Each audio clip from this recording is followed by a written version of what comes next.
Halo semuanya, perkenalkan nama saya Ananda Alvin Benedianatono dengan NIM 164221096 dan tujuan dari pembuatan video ini adalah memenuhi tugas teori komunikasi massa week 6.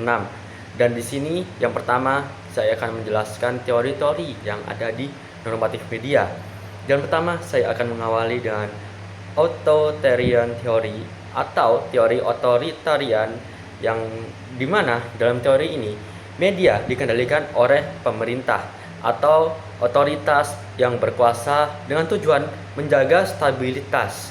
Media dalam sistem ini sering digunakan untuk menyebarkan propaganda yang mendukung penguasa dan membatasi kritik. Jadi di sini media tidak sepenuhnya bebas karena harus mengikuti arahan yang ada.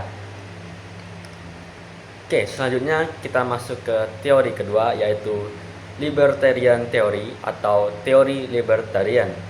Teori ini menekankan bahwa media harus bebas dari campur tangan pemerintah.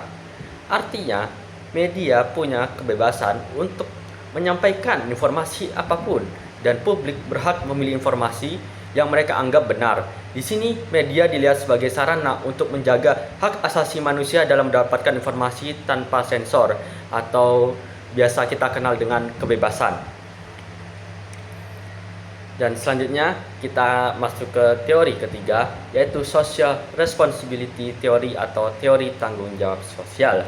Teori ini mengakui kebebasan media tapi menekankan langsung tanggung jawab media untuk menyajikan informasi yang akurat, objektif, dan berguna bagi masyarakat. Jadi meskipun media ini terhitung bebas, mereka harus memastikan bahwa konten yang disajikan tidak merugikan publik serta tetap menjaga etika jurnalistik yang dengan kata lain di sini memiliki kualitas sesuai etika jurnalistik yang ada. Yang selanjutnya saya akan menjelaskan tentang Soviet Communist Theory atau teori Soviet komunis. Teori ini berlaku di negara-negara dengan sistem komunis, di mana media dikendalikan sepenuhnya oleh negara untuk menyebarkan ideologi-ideologi komunis. Media menjadi alat negara untuk mendidik masyarakat dan memastikan bahwa pesan yang disampaikan sesuai dengan keinginan pemerintah. Selanjutnya adalah development theory atau teori pembangunan. Teori ini berfokus pada bagaimana media berperan dalam pembangunan di negara berkembang atau sebuah negara itu sendiri. Di sini media bekerja sama dengan pemerintah untuk mendukung program pembangunan seperti pendidikan, kesehatan, infrastruktur, dan lain-lainnya. Namun seringkali media diatur untuk memastikan stabilitas politik dan ekonomi, sehingga kebebasan pers mungkin akan sedikit dibatasi di sini. Dan yang terakhir mengenai teori, yaitu democratic participant theory atau teori partisipasi demokratik. Teori ini menekankan pentingnya media komunikasi dan lokal yang memungkinkan masyarakat terlibat langsung dalam proses politik dan sosial. Media di sini membantu masyarakat untuk menyuarakan pendapat mereka dan ikut serta dalam proses demokrasi yang ada. Oke, selanjutnya kita masuk ke nomor 2, yaitu tanggapan tentang bagaimana posisi media massa di Indonesia dari perspektif teori normatif. Oke, sekarang kita lihat bagaimana posisi media ini di Indonesia adalah campuran dari social responsibility theory, authoritarian theory, dan bahkan kebebasan yang jelas ada di Indonesia ini.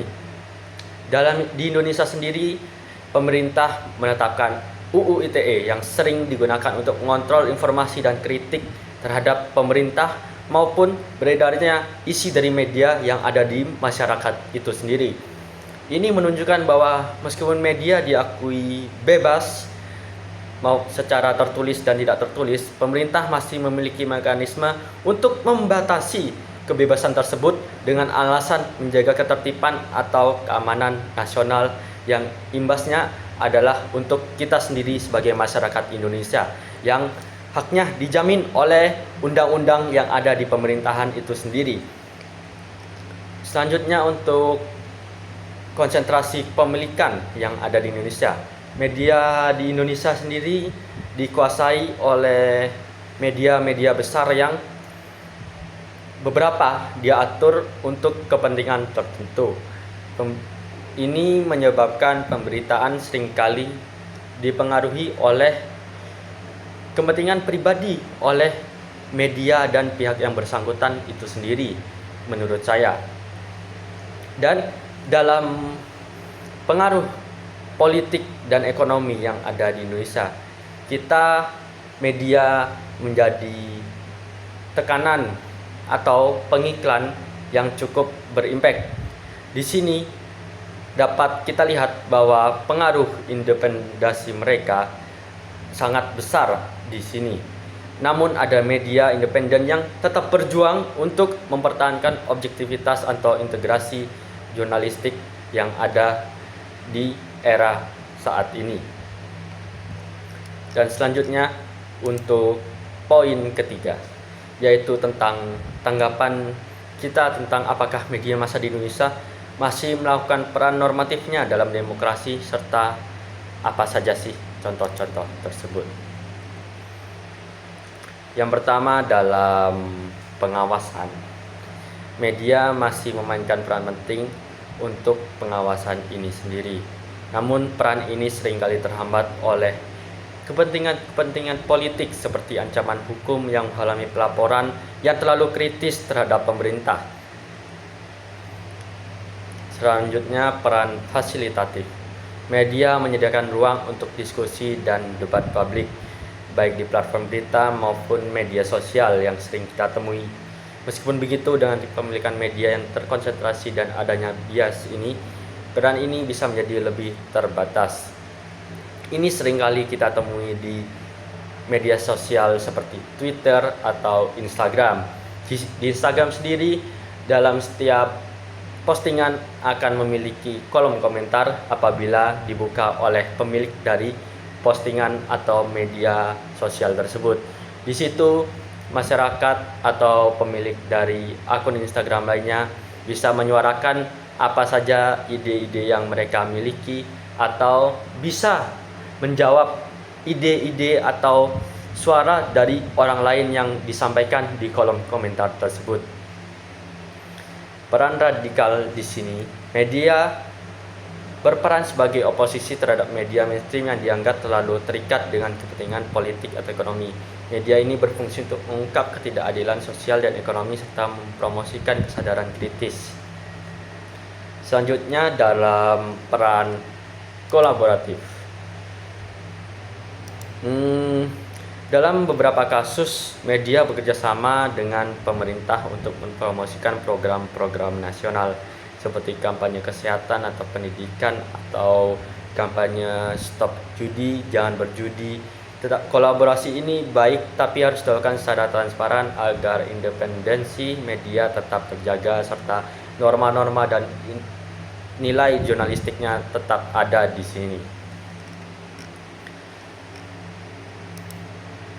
Dan beberapa contoh-contoh lainnya dalam media massa di Indonesia melakukan peran normatifnya dalam berdemokrasi adalah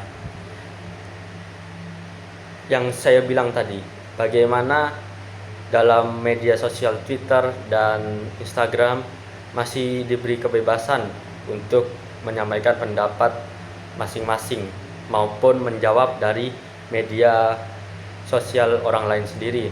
Bahkan terkadang dari sosial media pemerintah itu sendiri memberi klarifikasi dan jawaban tentang bagaimana pertanyaan-pertanyaan yang disampaikan oleh masyarakat itu tersampaikan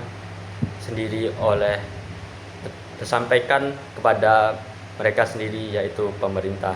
Jadi di sini nilai-nilai normatif dari media massa yang saya pikir bebas di Indonesia ini masih terjaga dengan baik, di mana ada undang-undang yang mengatur dan membatasi isi dari media massa di Indonesia itu sendiri.